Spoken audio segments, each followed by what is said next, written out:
श्री गणेशाय नमः।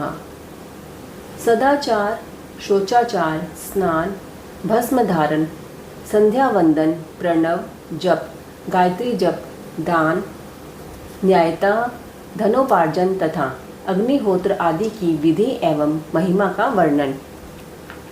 ऋषियों ने कहा, सूत जी, अब आप शीघ्र ही हमें वह सदाचार सुनाइए जिससे विद्वान पुरुष पुण्य लोकों पर विजय पाता है। स्वर्ग प्रदान करने वाले धर्म में आचार तथा नरक का कष्ट देने वाले अधर्म्य आचारों का भी वर्णन कीजिए। सूत जी बोले, सदाचार का पालन करने वाला विद्वान ब्राह्मण ही वास्तव में ब्राह्मण नाम धारण करने का अधिकारी है।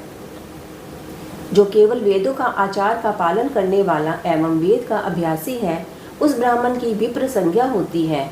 सदाचार, वेदाचार तथा विद्या, इनमें से एक एक गुणों से ही युक्त होने पर उसे द्विज कहते हैं। जिसमें स्वल्प मात्रा में ही आचार का पालन देखा जाता है, जिसने वेदाध्ययन भी बहुत कम किया है तथा जो राजा का सेवक, पुरोहित, मंत्री आदि है, उसे क्षत्रिय ब्राह्मण कहते हैं। जो ब्राह्मण कृषि तथा वाणिज्य कर्म करने वाला है और कुछ कुछ ब्राह्मणोचित आचार का भी पालन करता है, वह वैश्य ब्राह्मण है।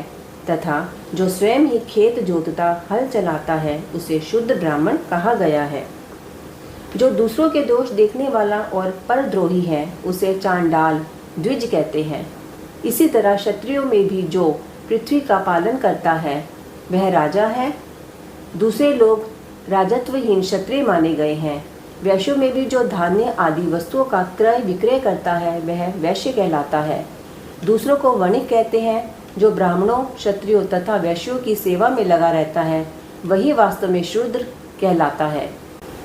जो शूद्र हल जोतने का काम करता है, उसे वृषण समझना चाहिए। सेवा, शिल्प और कर्षण से भिन्न वृत्ति का आश्रय लेने वाले शूद्र दस्यु कहलाते हैं।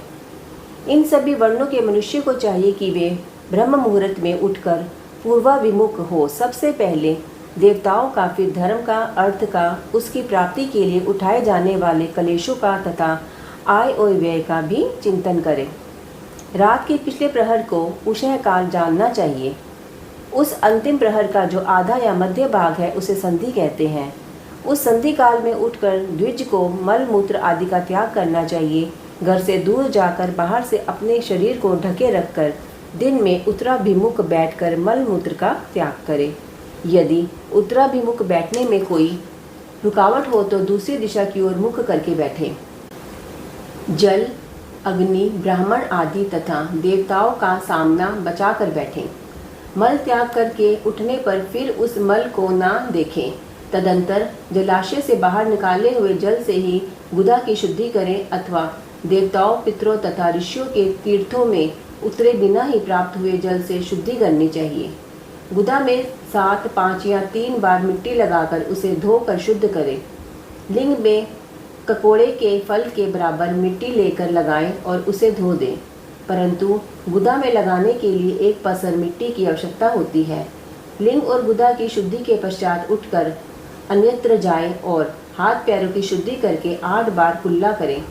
जिस किसी वृक्ष के पत्ते के अथवा उसके पतले काष्ठ से जल के बाहर तत्वन करना चाहिए, उस समय तर्जनी उंगली का उपयोग ना करें। यह दंत शुद्धि का विधान बताया गया है। तदंतर जल संबंधी देवताओं को नमस्कार करके मंत्र पाठ करते हुए जलाशय में स्नान करें।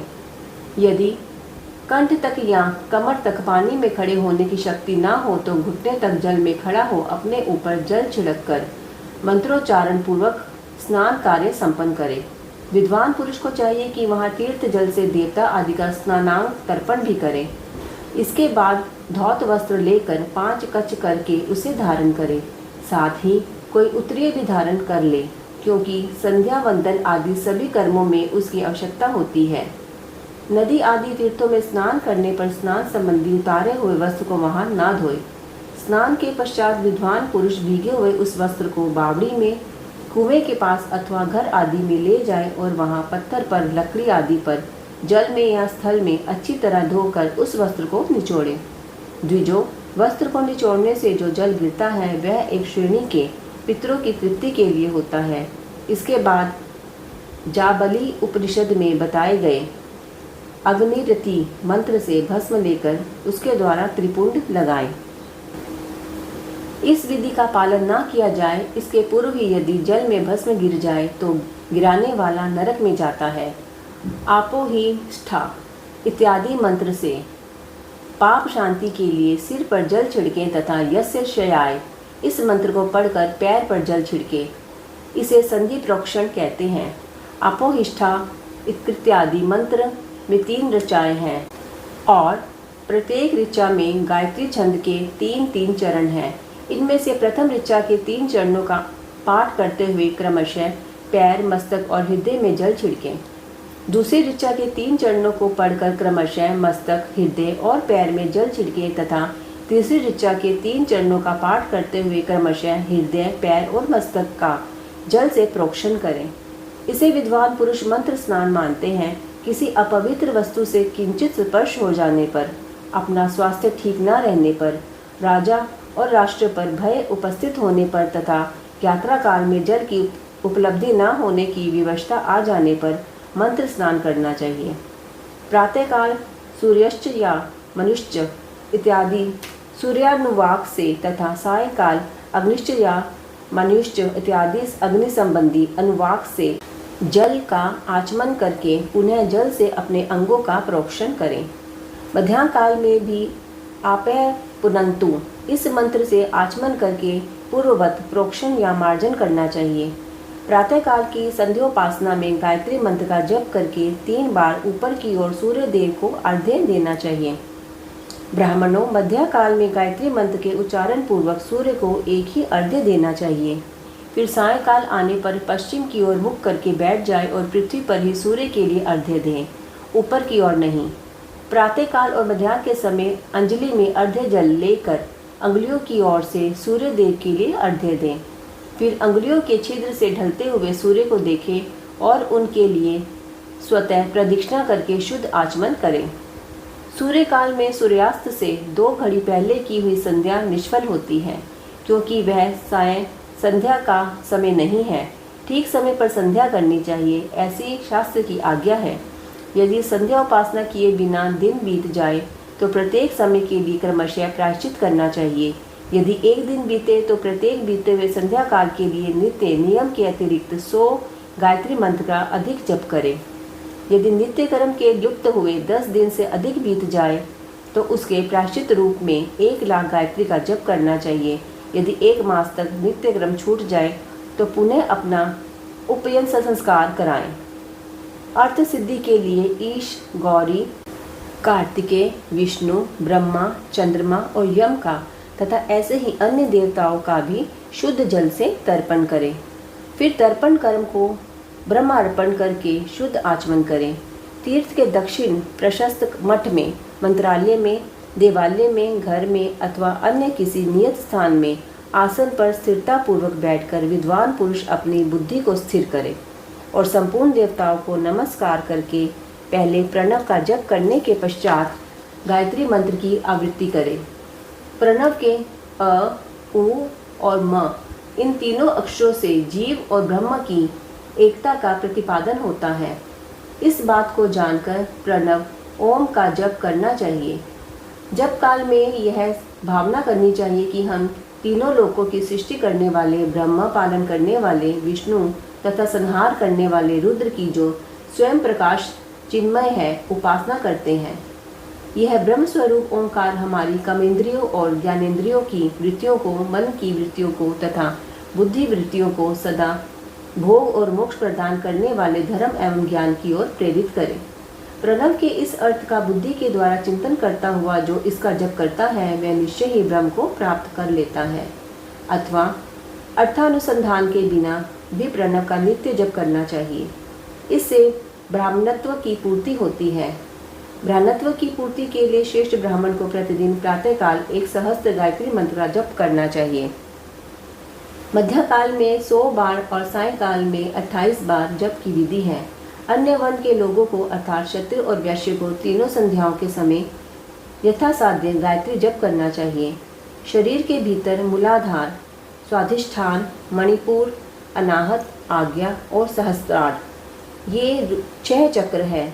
इनमें मूलाधार से लेकर सहस्त्रार्थ तक 6 स्थानों में क्रमशः विधेश्वर, ब्रह्मा, विष्णु, ईश, जीवात्मा और परमेश्वर स्थित है। इन सब में ब्रह्म बुद्धि करके इनकी एकता का निश्चय करें और वह ब्रह्म मैं हूँ ऐसी भावना पूर्वक प्रत्येक श्वास के साथ सोहम का जप करें। उन्हीं विद्वेश्वर आदि की ब्रह्मरंध्र आदि में तथा इस शरीर से बाहर भी भावना करें। प्रकृति के विकारभूत महत्व से लेकर पंचभूत पर्यंत तत्वों से बना हुआ जो शरीर है, ऐसे सहस्त्रों शरीरों का एक एक अजपा गायत्री के जप से एक एक के क्रम से अतिक्रमण करके जीव को धीरे धीरे परमात्मा से संयुक्त करें। यह जप का तत्व बताया गया है। 100 अथवा 28 मंत्रों के जप से उतने ही शरीरों का अतिक्रमण होता है। इस प्रकार के मंत्रों का जप है, इसी को आदि क्रम से वास्तविक जप करना चाहिए। सहस्त्र बार किया हुआ जप ब्रह्मलोक प्रदान करने वाला होता है, ऐसा जानना चाहिए। 100 बार किया हुआ जप इंद्र पद की प्राप्ति कराने वाला माना गया है। ब्राह्मणेतर पुरुष आत्मरक्षा के लिए जो स्वल्प मात्रा में जप करता है, वह ब्राह्मण के कुल में जन्म लेता है। प्रतिदिन सूर्योपस्थान करके उपयुक्त रूप से जप का अनुष्ठान करना चाहिए। 12 लाख गायत्री का जप करने वाला पुरुष पूर्ण रूप से ब्राह्मण कहा गया है। जिस ब्राह्मण ने 1 लाख गायत्री का भी जप ना किया हो, उसे वैदिक कार्य में ना लगाए। 70 वर्ष की अवस्था तक नियम पालन पूर्वक कार्य करे। इसके बाद गृह त्याग कर संन्यास ले ले।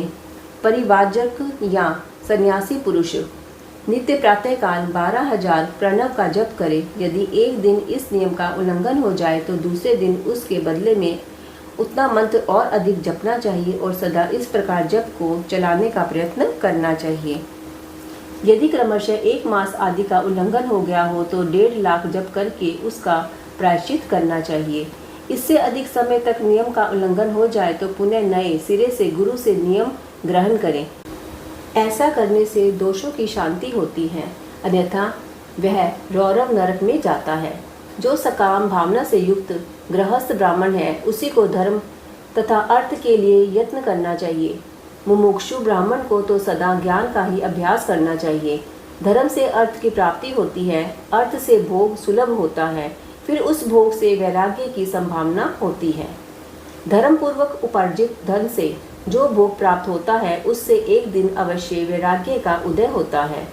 धर्म के विपरीत अधर्म से उपार्जित हुए धन के द्वारा जो भोग प्राप्त होता है, उससे भोगों के प्रति आसक्ति उत्पन्न होती है। मनुष्य धर्म से धन पाता है, तपस्या से उससे दिव्य रूप की प्राप्ति होती है। कामनाओं का त्याग करने वाले पुरुष के अंतःकरण की शुद्धि होती है, उस शुद्धि से ज्ञान का उदय होता है, इसमें संशय नहीं है। सतयुग आदि में तपो को ही प्रशस्त कहा गया है, किंतु कलयुग में द्रव्य साध्य धर्म दान आदि अच्छा माना गया है। सतयुग में ध्यान से, त्रेता में तपस्या से और द्वापर में यज्ञ करने से ज्ञान की वृद्धि होती है, परंतु कलयुग में प्रतिमा की पूजा से ज्ञान लाभ होता है। अधर्म हिंसा दुख रूप है और धर्म सुख रूप है। अधर्म से मनुष्य दुख पाता है और धर्म से वह सुख एवं अभ्युदय का भागी होता है। दुराचार से दुख प्राप्त होता है और सदाचार से सुख। अतः भोग और मोक्ष की सिद्धि के लिए धर्म का उपार्जन करना चाहिए।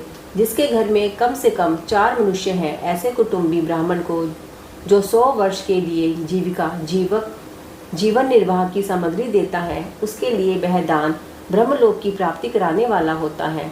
1 सहस्त्र चंद्रायन व्रत का अनुष्ठान ब्रह्मलोकदायक माना जाता है। जो क्षत्रिय 1 सहस्त्र कुटुंब को जीविका और आवास देता है, उसका वह कर्म इंद्रलोक की प्राप्ति कराने वाला होता है। 10,000 कुटुंबों को दिया हुआ आश्रय दान ब्रह्मलोक प्रदान करता है। दाता पुरुष जिस देवता को सामने रखकर दान करता है, अर्थात वह दान के द्वारा जिस देवता को प्रसन्न करना चाहता है, उसी का लोक उसे प्राप्त होता है। यह बात वेद वेत्ता पुरुष अच्छी तरह जानते हैं। धनहीन पुरुष सदा तपस्या का उपार्जन करे, क्योंकि तपस्या और तीर्थ सेवन से अक्षय सुख पाकर मनुष्य उसका उपभोग करता है। अब मैं न्यायतः धन के उपार्जन की विधि बता रहा हूँ। ब्राह्मण को चाहिए कि वह सदा सावधान रहकर विशुद्ध प्रतिग्रहण, दान ग्रहण तथा याजन, यज्ञ कराने आदि से धन का अर्जन करे। वह इसके लिए कहीं दीनता ना दिखाए और न अत्यंत कलेशदायक कर्म ही करे। क्षत्रिय बहुबल से धन का उपार्जन करे और वैश्य कृषि एवं गोरक्षा से। न्यायोपार्जित धन का दान करने से दाता को ज्ञान की सिद्धि होती है। ज्ञान सिद्धि द्वारा सब पुरुषों को गुरु कृपा मोक्ष सिद्धि सुलभ होती है। मोक्ष से स्वरूप की सिद्धि ब्रह्म रूप से स्थिति प्राप्त होती है, जिससे मुक्त पुरुष परमानंद का अनुभव करता है। गृहस्थ पुरुष को चाहिए कि वह धन धन्यादि सब वस्तुओं का दान करे। वह तृषा निवृत्ति के लिए जल तथा शुद्धा रूपी रोग की शांति के लिए सदा अन्न का दान करे। खेत, धान्य, कच्चा अन्न तथा भक्ष्य, भोज्य, लह और चोष्य, ये 4 प्रकार के सिद्ध अन्न दान करने चाहिए। जिसके अन्न को खाकर मनुष्य जब तक कथा श्रवण आदि सद्धर्म का पालन करता है, उतने समय तक उसके किए हुए पुण्य का फल आधा भाग दाता को मिल जाता है। इसमें संशय नहीं है। दान लेने वाला पुरुष दान में प्राप्त हुई वस्तु का दान तथा तपस्या करके अपने प्रतिग्रह जनित पाप की शुद्धि कर ले, अन्यथा उसे रौरव नरक में गिरना पड़ता है। अपने धन के 3 भाग करे, 1 भाग धर्म के लिए, दूसरा भाग वृद्धि के लिए तथा तीसरा भाग अपने उपभोग के लिए। नित्य, नैमित्तिक और काम्य, ये तीनों प्रकार के कर्म धर्मार्थ रखे हुए धन से करे। साधक को चाहिए कि वह वृद्धि के लिए रखे हुए धन से ऐसा व्यापार करे जिससे उस धन की वृद्धि हो और उपभोग के लिए रक्षित धन से हितकारक, परिमित एवं पवित्र भोग भोगे। खेती से पैदा हुए धन का 10वां अंश दान करे। इससे पाप शुद्धि होती है। शेष धन से धर्म, वृद्धि एवं उपभोग करे, अन्यथा वह रौरव नरक में पड़ता है, अथवा उसकी बुद्धि पाप पूर्ण हो जाती है या खेती ही चौपट हो जाती है। बुद्धि के लिए किए गए व्यापार से प्राप्त हुए धन का 6वां भाग दान कर देने योग्य है। बुद्धिमान पुरुष अवश्य उसका दान कर दे। विद्वान को चाहिए कि वह दूसरों के दोषों का बखान ना करे। ब्राह्मणों दोषवश दूसरों के सुने या देखे हुए छिद्र को भी प्रकट न करे। विद्वान पुरुष ऐसी बात ना कहे जो समस्त प्राणियों के हृदय में रोष पैदा करने वाली हो। ऐश्वर्य की सिद्धि के लिए दोनों संध्याओं के समय अग्निहोत्र कर्म अवश्य करें। जो दोनों समय अग्निहोत्र करने में असमर्थ हो, वह एक ही समय सूर्य और अग्नि को विधि पूर्वक दी हुई आहुति से संतुष्ट करे। चावल, धान्य, घी, फल, कंद तथा हविष्य इनके द्वारा विधि पूर्वक थाली पाक बनाए तथा यथोचित रीति से सूर्य और अग्नि को अर्पित करे। यदि हविष्य का अभाव हो तो प्रधान होम मात्र करे। सदा सुरक्षित रहने वाली अग्नि को विद्वान पुरुष अजस्त्र की संज्ञा देते हैं, अथवा संध्या काल में जप मात्र या सूर्य की वंदना मात्र कर ले। आत्मज्ञान की इच्छा वाले तथा धनार्थी पुरुषों को भी इस प्रकार विधिवत उपासना करनी चाहिए। जो सदा ब्रह्म यज्ञ में तत्पर होते हैं, देवताओं की पूजा में लगे रहते हैं, नित्य अग्नि पूजा एवं गुरु पूजा में अनुरक्त होते हैं तथा ब्राह्मणों को तृप्त किया करते हैं, वे सब लोग स्वर्ग लोक के भागी होते हैं। ओम नमो शिवाय।